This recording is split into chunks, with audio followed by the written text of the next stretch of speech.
Hello welcome back to food box by Aruna. ఈరోజు మన recipe వచ్చేసి పర్ఫెక్ట్గా ముద్దపప్పుని ఏ విధంగా ప్రిపేర్ చేయాలో చూసేద్దాము. కొంతమంది ముద్దపప్పు చేసినప్పుడు అది చల్లారాక అన్నంలోకి కలపడానికి వీలుగా లేకుండా ఉంటుంది. అలాంటి ప్రాబ్లం ఏమీ రాకుండా పక్కా కొలతలతో ముద్దపప్పుని ప్రిపేర్ చేసుకొని వేడి వేడి అన్నంలో ముద్దపప్పు కొద్దిగా నెయ్యి యాడ్ చేసుకొని కొత్తగా ప్రిపేర్ చేసిన ఆవకాయతో కలుపుకొని తింటే ఆ రోజు మనము తృప్తిగా కడుపు నిండా భోంచేసిన ఫీలింగ్ అయితే కలుగుతుంది. రెసిపీ విషయానికి వస్తే ముందుగా ఒక హాఫ్ కప్ దాకా కందిబ్యాళ్ళు కడాయిలో యాడ్ చేసుకొని ఫ్లేమ్ మీడియం టు లో ఫ్లేమ్లో అడ్జస్ట్ చేసుకుంటూ ఈ కందిబ్యాళ్ళు రంగు మారేంత వరకు ఫ్రై చేసుకోవాలి. ఇలా ఫ్రై చేసుకొని ముద్దపప్పుని ప్రిపేర్ చేసుకుంటే తినేటప్పుడు బ్యాళ్ళు ఫ్రై చేసుకున్న ఫ్లేవర్ అయితే మనకు బాగా తెలుస్తుంది.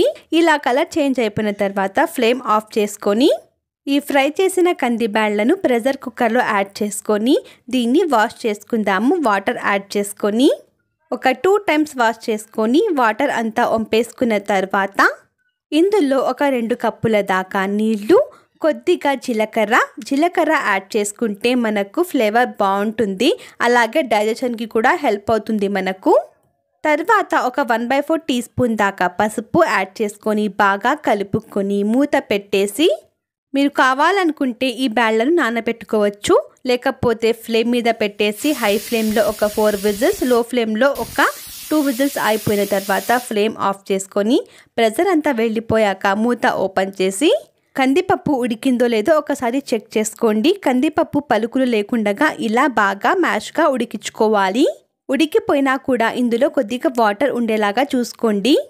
ఎందుకంటే ఈ పప్పు చల్లారాక కాస్త గట్టిగా అవుతుందని చెప్పేసి గుర్తుపెట్టుకోండి. తర్వాత ఇందులో రామే ముందు కొద్దిగా ఉప్పుని యాడ్ చేసుకొని పప్పు గుత్తితో ఇలా బాగా ఎటువంటి పలుకులు లేకుండా మ్యాష్ చేసుకోండి. తర్వాత పోపు కోసం ఒక కడాయిలో 2 టీ స్పూన్ల దాకా నెయ్యిని యాడ్ చేసుకొని నెయ్యి కరిగి వేడి అయిపోయిన తర్వాత పొట్టు తీయకుండా ఉన్న 2 వెల్లుల్లిపాయలు యాడ్ చేసుకొని నెయ్యిలో ఫ్రై చేసుకొని ఈ వెల్లుల్లిపాయలు కాస్త రంగు మారడానికి వచ్చినప్పుడు ఇందులో జీలకర్ర యాడ్ చేసుకొని కలుపుకొని జీలకర్ర బాగా వేగిన తర్వాత ఇందులో ఒట్టి మిరపకాయలు యాడ్ చేసుకొని ఫ్రై చేసుకున్న తర్వాత ఇందులో కొన్ని కరివేపాకు ఆకులు యాడ్ చేసుకొని బాగా కలుపుకొని కరివేపాకు ఆకులు కూడా కాస్త వేగాక ఇందులో ఫ్లేవర్ అండ్ టేస్ట్ కోసం కొద్దిగా ఇంగువని యాడ్ చేసుకొని బాగా కలుపుకొని ఇందాక మ్యాష్ చేసిన కందిపప్పుని కూడా ఇందులో యాడ్ చేసుకొని ఈ పోపు అంతా పప్పుకి పట్టేలాగా బాగా కలుపుకొని వెంటనే 1 నిమిషం వరకు మూత పెట్టండి. ఇలా చేస్తే పోపు వాసన బయటికి పోకుండా ఉండి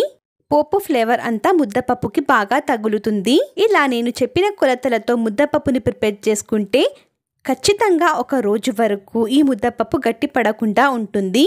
ఇంకెందుకండి ఆలస్యం, మీరు కూడా ముద్దపప్పు వండుకొని వేడి వేడి అన్నంలో ముద్దపప్పు కాసంత నెయ్యి యాడ్ చేసుకొని ఆవకాయతో కలుపుకొని ఆ రుచిని ఆస్వాదించండి. రెసిపీ నచ్చితే ఛానల్ని సబ్స్క్రైబ్ చేసుకొని వీడియోని లైక్ చేసి షేర్ చేయండి. అలాగే కమెంట్ కూడా చేయండి. Thank you for watching. Bye.